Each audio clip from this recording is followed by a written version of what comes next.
All right, but we're going to begin this half hour with Nik Wallenda's latest remarkable walk into the record books. We're going to talk to him live in a moment. But first, Natalie, we have to say you did have one of the best seats in the house, if not the coldest, I certainly did. It was cold, but it was incredible. And Nik proved once again why he is the king of the high wire, this time high above downtown Chicago, conquering some gusty winds up there at times. And, of course, that cold and that incline and then the blindfolded portion, once again making history on live TV.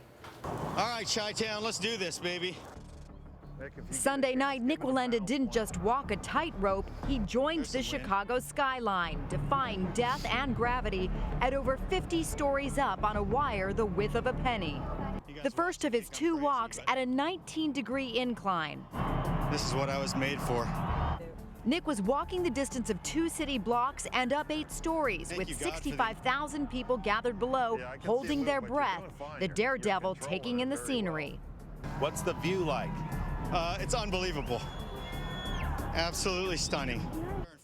And while a sometimes shaky wire didn't quite let him do everything he wanted, unfortunately, I'd planned on doing a selfie right about here, but I don't like this movement, so I don't think I'm going to. Just under 7 minutes later, he was back on solid ground atop the Leo Burnett building. Yes! Kissing family, and yes, taking selfies. Followed by a few quick elevator rides before his second walk of the night. We good? This one blindfolded. Looking good. With no vision to help him, Nik relied on a pinging beacon. 2 steps. And his father's coaching. Another step. During a breathless 80 seconds where he became king of the Windy City skyline. One more step.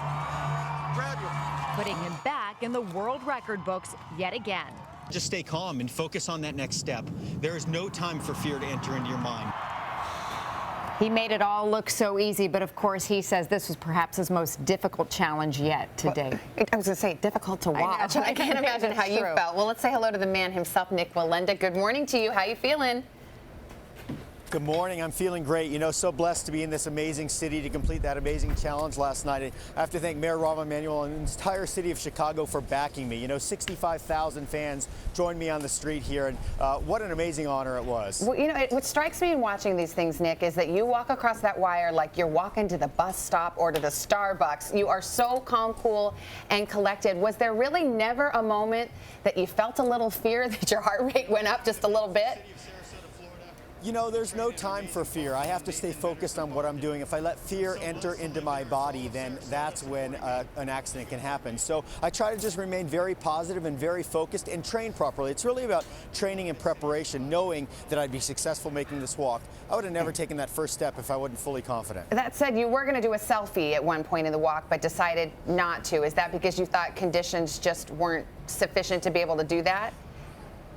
You know, there were a couple big gusts of wind that hit me in the face and kind of stood me upright. I was leaning into it, and I thought, you know, maybe I shouldn't do this. And about 3/4 of the way up, Jim Cantore had warned me that I was going to face a little more fierce winds coming off that building. And to be honest, the excitement or the anxiousness of me, I wanted to get up there to see how bad it was going to be because I wanted to get through it. And then I got up about to the end, and I was like, wow, I did that really quick. I should have stopped. But, you know, all's well that ends well, and you know, just blessed to be back on solid ground. I was going to say, next time.